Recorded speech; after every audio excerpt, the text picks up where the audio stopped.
लाभ आहे त्या माता भगिनींच्या अकाउंटला डायरेक्ट डीबीटी हा करायचा आहे। त्यामुळे कुठल्याही पद्धतीची चिंता नसावी। या उलट बजेट हा 43,000 कोटी आहे। आम्ही ज्या वेळेला ही योजना प्रस्तावित केलेली होती त्यावेळेला राज्यातील 2.5 कोटी महिला माझ्या माता भगिनींना या योजनेअंतर्गत लाभ मिळेल असा प्राथमिक हा आमचा अंदाज निश्चितपणाने होता।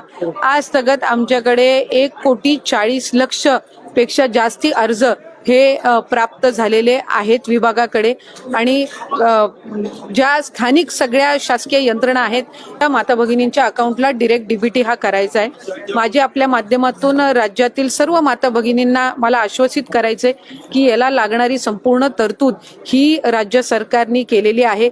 अर्थ विभागाने या संदर्भामध्ये कुठलाही कधीही आक्षेप घेतलेला नाही। लागणारा जो निधी आहे साधारणपणे या वर्षाला लागणारा जो निधी आहे याची तरतूद ही अर्थ विभागाने निश्चितपणाने केलेली आहे।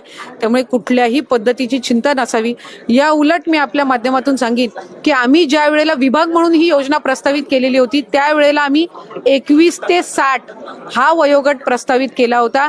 त्याच्यावर ज्या वेळेला अर्थ व नियोजन मंत्री अजितदादांकडे बैठक झाली त्यावेळेला त्यांनी हा 60 वरून 65 करावा अशा सूचना या त्यांनी दिल्या आणि 60 आणि 65 या वयोगटातील जर लाभार्थ्यांची आम्ही संख्या काढली तर ती साधारणपणे 14.5 लाख होते।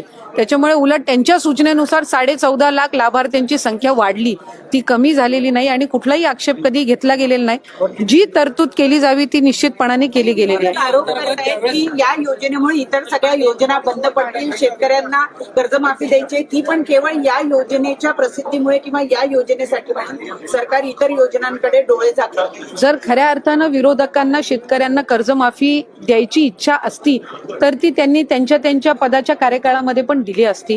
आज मुख्यमंत्री माझी लाडकी बहीण योजना असेल, आज मुख्यमंत्री अन्नपूर्णा योजना असेल, युवा प्रशिक्षण योजना असेल किंवा आज शेतकऱ्यांना जी वीज सवलत मिळणार आहे किंवा त्यांना ज्या इतर पीक विमा योजना आहे 1 रुपयामध्ये पीक विमा याला सुद्धा उदंड असा प्रतिसाद मिळत आहे। त्याच्यामुळे आतापर्यंत कुणीही आपण सांगावं की या योजनेमुळे आधीच्या कुठल्या योजना बंद करण्यात आलेल्या आहे असं एकही उदाहरण विरोधकांना देता येणार नाही।